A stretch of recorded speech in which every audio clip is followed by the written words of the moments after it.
was the first home in Omaha to ever have electricity, and now it has a demolition date. Tonight, a last-ditch effort to save one of the oldest buildings in Omaha. Good evening, I'm Jennifer Griswold. And I'm Craig DeGrelli. The building at 10th and William in Little Italy housed a funeral home for decades. A developer wants to tear it down and build new housing. But tonight, historians are going online to try to save it. Reporter Kevin Boughton is live to explain. Kevin. Craig, Jenny, the new owners say they looked at ways to try to avoid having to tear down this building, 130 years old. But the bulldozers will roll in, and when they roll out, they'll haul with them more than a century of Omaha history. His entire life, Bill Johnston has worked as a mortician.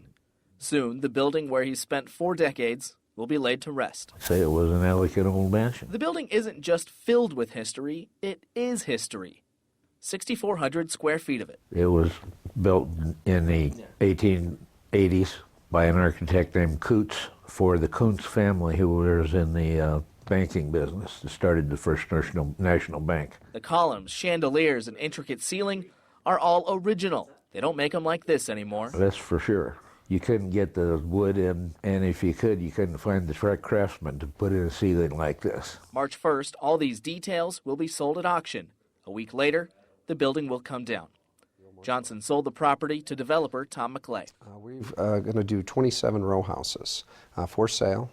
They'll actually be in parallel lines with a grass courtyard in the middle. But a petition on change.org asks Clarity Development to spare the building. That sentiment is part of a larger movement in Omaha, asking property owners to reinvest in old buildings in need of some TLC. Well, they're part of our history, and they're part of our fabric of our city. But McClay says asbestos and lead paint inside mean this old house isn't a viable home. In the totality of all of those things, we really just couldn't find a way to save it.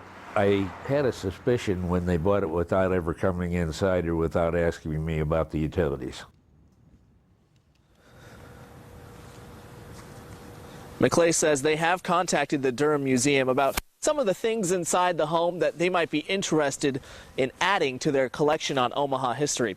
As for construction on those row houses, it's scheduled to start April 1st.